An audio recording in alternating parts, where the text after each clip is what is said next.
L'intrigue est tellement bien écrite que t'as envie de continuer à lire, franchement, lent. Et je me demande si je devrais pas le terminer. J'ai adoré. Mais j'ai été vachement déçue, j'ai pleuré, ça m'a pire livre de janvier. Ça c'est le genre de truc qui à la fin m'énerve, mais à la fin. Hello tout le monde, on se retrouve aujourd'hui pour une nouvelle vidéo. J'ai repris récemment, en 2025, la lecture. J'étais une très grande lectrice quand j'étais adolescente. Et c'est vrai qu'après arriver en études sup, plus le fait de travailler, en fait j'étais tellement fatiguée que je voulais pas prendre mon énergie restante à lire des livres et je me suis plutôt mis à scroller excessivement sur TikTok. Sauf que cette année, je ne veux plus, je veux baisser mon temps d'écran et donc j'ai repris en 2025. J'en ai lu 4 et là en janvier, j'en ai déjà lu 4. J'ai lu en janvier autant de livres que j'en avais lu dans une année entière. Donc voilà, je vais commencer cette nouvelle série. Chaque mois, je vais vous faire ma rétrospective sur les livres lus, ce que j'en pense. Évidemment, je ne vais pas vous spoiler. Je m'objective cette année à lire 100 livres. Donc de passer de 4 livres par an à 100 livres, ça ne sera pas une mince affaire, sachant que j'ai envie de réaliser plein d'autres choses. Je vais documenter ça à travers ces vidéos et surtout ça va me motiver en partie à lire. Je vais vous commencer par vous faire une petite rétrospective sur mes livres lus en 2025 avant de débuter sur l'année 2026. Parce que c'est vrai que là pour l'instant j'ai que 4 livres sur le mois et j'espère augmenter la quantité de livres par mois. Donc là pour l'instant 4 c'est peu, donc je voulais en profiter pour vous faire un petit récap. Premier livre de l'année que j'ai lu et franchement c'est le livre qui a permis au fait que je reprenne la lecture. C'est Everything We Never Said par Sloane Harlow. Comment ce livre m'a permis de reprendre la lecture. Moi, grande passionnée de TikTok, je suis tombée sur un TikTok d'une fille qui parlait de ce livre et que elle avait adoré. Et je sais pas pourquoi j'étais curieuse et je l'ai acheté. Il est resté sur mon étagère de longs mois avant que je me dise ok, je m'ennuie, j'ai envie de le lire. Je l'ai lu en vraiment très rapidement. Il me semble que en 2 jours.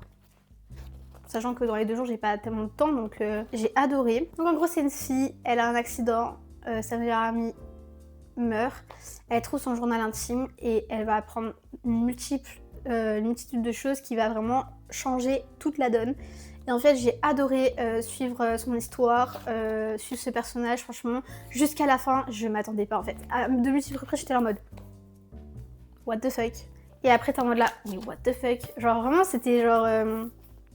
inattendu, il se lit hyper rapidement, l'intrigue est tellement bien écrite que t'as envie de continuer à lire, tu ne peux pas t'arrêter parce que t'es là en mode mais qu'est-ce qui est passé en fait? Qu'est-ce qui se passe après? Qu'est-ce qui se passe après? Qu'est-ce qui se passe après? Il n'y a pas un seul moment où je me suis dit ouais pause, je m'ennuie quoi. Premier livre et ce livre m'a donné envie d'en lire d'autres. En fait j'ai suivi la même méthode que j'avais fait pour lui, TikTok, qui a parlé du second livre que j'ai lu, Captive. Alors, de Sarah Rivens. La petite phrase d'accroche là c'est « De l'amour à la haine, il n'y a qu'un pas ». Franchement, lent. Juste lent, ça m'a saoulée. Franchement, j'ai mis des mois et des mois à le lire pour vous dire parce que j'arrivais pas en fait. Je me suis forcée à le finir pour vous dire. Mais en fait, je sais pas, en fait j'avais de grandes attentes parce que tout le BookTok était là en mode « Ouais, il est trop bien, vous allez trop aimer, nanana, un peu de dark romance et tout ». Mais je me suis fait chier en fait, l'intrigue entre les deux n'avance pas. C'est l'histoire déjà d'une fille... on va dire avec un passé assez trouble, qui se retrouve à devoir rester chez quelqu'un en gros et faire partie de sa vie quoi. Et en fait le gars évidemment la déteste.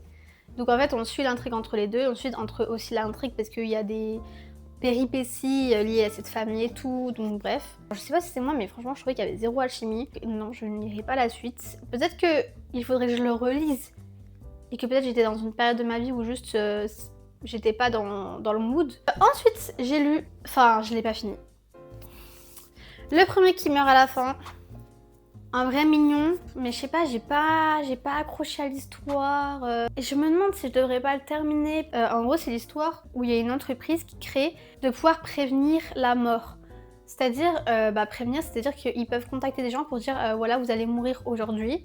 Et dans les faits, tu peux rien faire à part juste dead quoi. Donc le personnage qu'on suit en priorité, de base il voulait pas du tout participer à ça, il voulait pas s'inscrire, au final il finit par s'inscrire. Mauvaise surprise, c'est l'un des premiers qui a appelé. J'aime pas aussi la façon dont c'est écrit, l'écriture je la trouve trop simple. Je sais pas, il y a un truc qui me gênait dans la lecture de ce livre, franchement ça me saoulait, je lisais un chapitre, c'est bon, je le posais à côté quoi. Et là, c'est ce livre qui m'a dit ok, je vais reprendre la lecture pour de bon. Fourth Wing, alors juste on peut regarder l'état du livre, donc déjà la couverture on ne voit même plus le titre. Là c'est complètement voilà.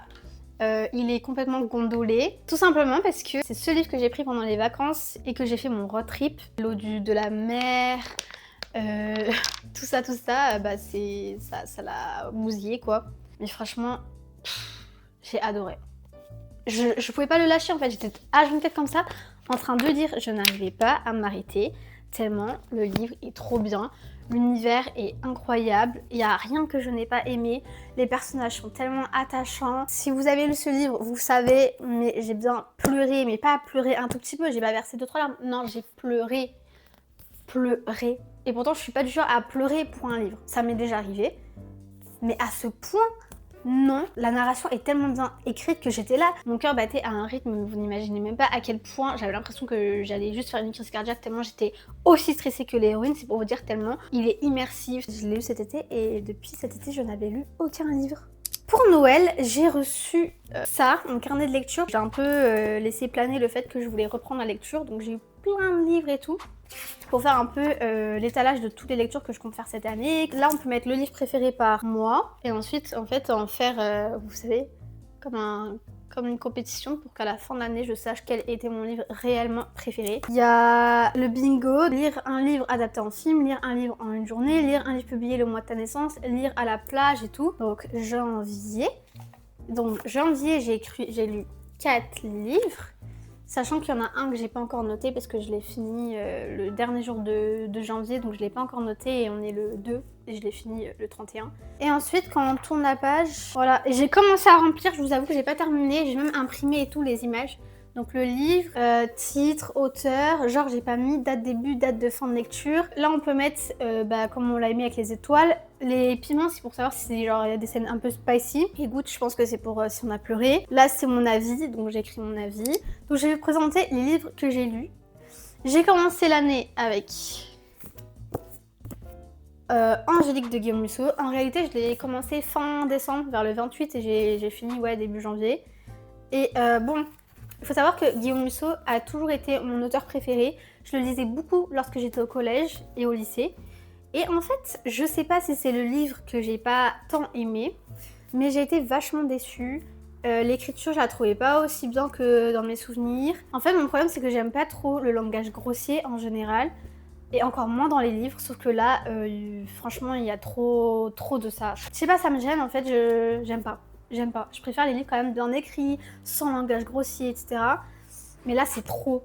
Quand c'est un petit peu, ok, mais là, c'est beaucoup trop. Je vais vous lire ce que j'ai écrit sans réellement vous spoil. J'ai passé un très bon moment. Néanmoins, il a bien fallu que je lise un tiers du livre pour m'y plonger. Des coïncidences improbables marques de fabrique de l'auteur, mais qui dans ce livre donnent l'impression de servir de prétexte narratif que de réel moteur à l'intrigue.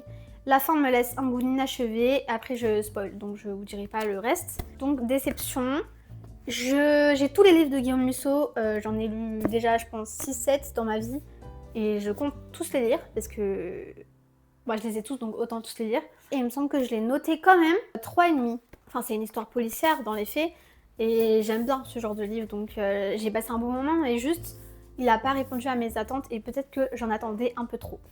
Ensuite, évidemment, ayant lu Fourth Wing, j'ai lu Iron Flame. Guys. Bon, j'ai mis du temps à lire. En vrai, j'ai mis 2 semaines parce que je suis tombée malade, j'ai eu la grippe.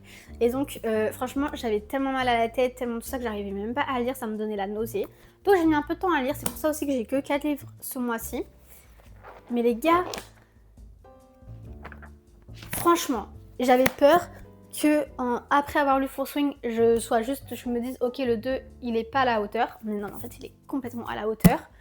Je disais pour lui que j'aimais pas le langage grossier et il y en a dedans en vrai, mais c'est plutôt rare. Et c'est vrai que des fois quand je lis quelques trucs, je suis en mode mais ça passe, parce que ça va bien avec le personnage, donc ça va. J'ai pleuré, ça m'a...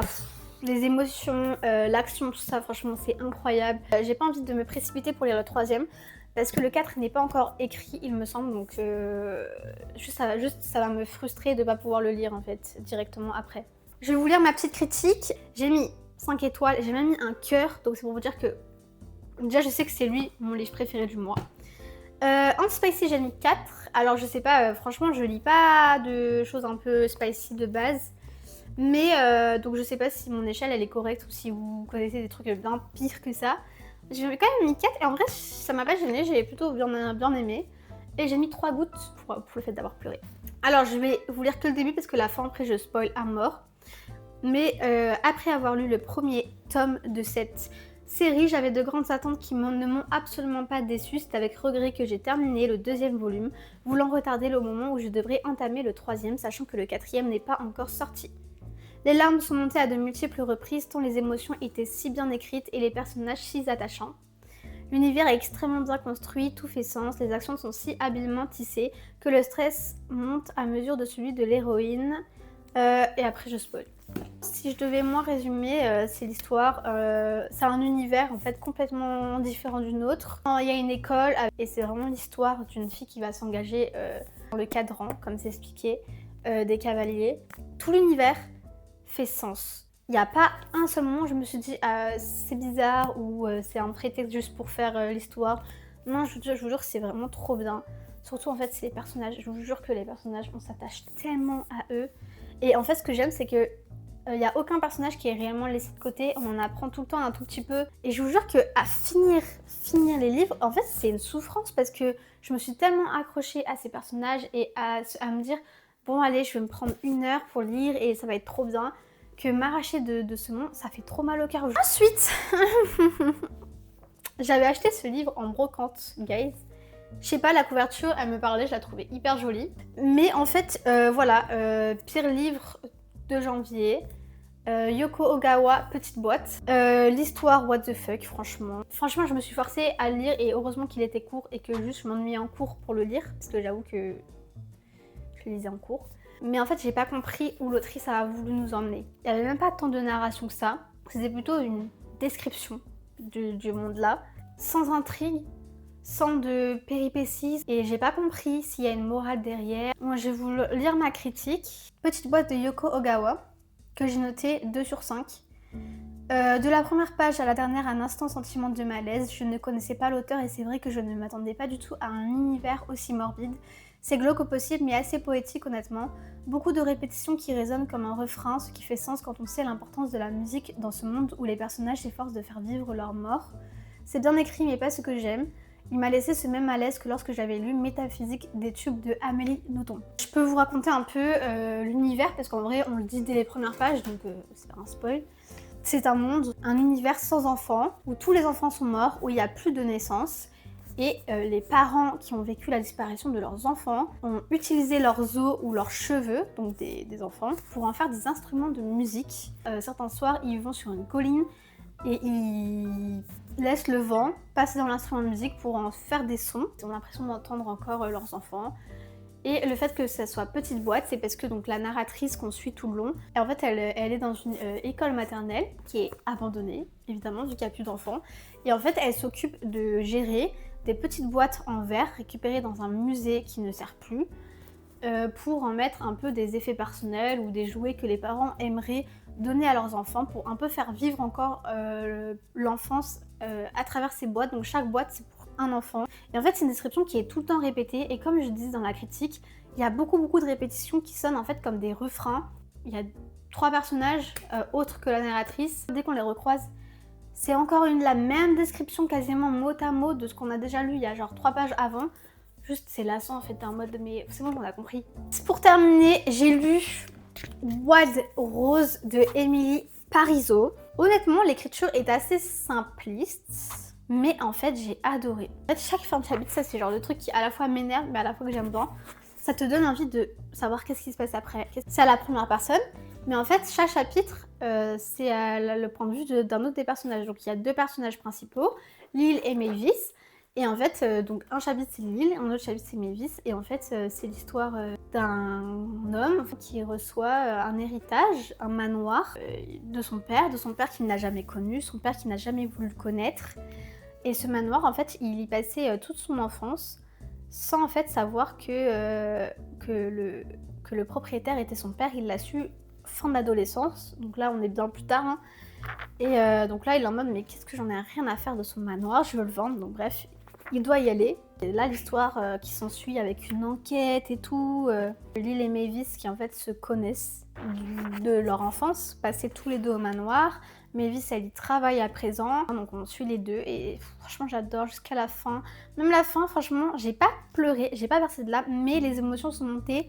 Franchement j'étais à deux doigts, j'étais là, j'étais trop émue. Je trouve que le sentiment un peu, vous savez, d'abandon, de trahison que le personnage masculin ressent par le fait que son père l'a un peu délaissé entre guillemets, et ben c'est hyper bien retranscrit et on ressent bien les émotions en fait que l'autrice a voulu nous faire passer. Donc, voici les livres que je sais que je vais lire ce mois-ci. Je vais peut-être en lire d'autres, mais sûr j'ai envie de lire tout cela. Donc je sais pas par lequel je vais commencer, mais peut-être par Silo Origins. C'est le deuxième livre. J'ai lu le premier, Silo, et j'avais adoré l'univers un peu apocalyptique. Il me semble qu'il y a une série qui est sortie, Silo. En fait, c'est un peu l'histoire où tout le reste de l'humanité a été mis dans des sortes de tubes, on va dire géants, des cylindres géants en fait enfoncés dans la terre. En fait, c'est un peu à la Divergente, vous voyez. Tout est remis en question. En mode est-ce qu'on doit vraiment être à l'intérieur ou est-ce qu'on pourrait survivre à l'extérieur, est-ce qu'on est manipulé par les autorités au-dessus de nous, etc. C'est Silo Origins et je me suppose que c'est avant. Enfin avant le 1 l'histoire vu que c'est Origins. Je suis pas sûre mais je pense. Ensuite j'aimerais lire le journal d'un vampire. Donc en fait c'est Vampire Diaries mais en livre. Je les avais lus, il me semble que j'en avais lu 2. Donc le premier et le 2 quand j'étais au collège. En brocante, je suis retombée sur toute la collection. En fait, je les ai achetés et j'ai envie de les relire parce que je me souviens qu'il y avait quand même pas mal de différences entre la série et le livre. Et vu que Vampire Diaries c'est ma série préférée, je me dis autant relire les livres, ça fait très longtemps et comme ça je pourrais peut-être lire la collection. Je vais lire La honte est un sentiment révolutionnaire de Frédéric Gros. J'avais déjà commencé à lire. Vous voyez, j'avais mis des post-it et tout. Et plusieurs fois j'ai voulu recommencer, j'avais mis des annotations, il était hyper bien, j'avais souligné des choses et tout. Et en fait, ouais, j'aimerais bien le relire entièrement parce que je ne l'ai jamais fini. Et c'est un livre comme celui-ci et comme tant d'autres que je vais lire qui sont offerts par mon oncle. Mon oncle qui m'a toujours offert des livres depuis que je suis toute petite. J'ai une passion pour les rois de France, j'ai eu des livres que sur les rois de France. J'ai une passion sur la mode, etc. J'ai eu plein de livres sur ça, sur les vêtements, la mode, etc. Ensuite, il a appris que je faisais partie d'un syndicat étudiant bien de gauche. Il a commencé à m'offrir des livres que sur ça, j'en ai plein d'autres. Et donc en fait, j'aimerais bien les lire et en tout cas finir celui-ci. Il m'avait offert aussi lui, Le grand sabotage climatique. Donc là, c'est plus écologie, je suppose. Aussi celui-ci que j'ai eu pour Noël. J'en avais parlé à ma mère. Le livre qui refusait de brûler, Marc Laurence. J'ai aussi reçu le deuxième. Enfin, le livre est magnifique. Genre, je sais pas si on se rend compte, mais le livre, il est trop beau, trop beau. Et j'ai hâte de le lire. C'est tout pour moi. C'est une nouvelle série qui apparaît, comme je disais, sur ma chaîne. Et on se retrouve très vite pour une nouvelle vidéo. Si vous avez des recommandations de livres, franchement, je suis preneuse parce que j'ai pas tant d'idées et j'essaye de pas trop m'appuyer sur les réseaux sociaux, mais juste de découvrir par moi-même. Donc c'est avec plaisir que je vous laisse écrire vos recommandations.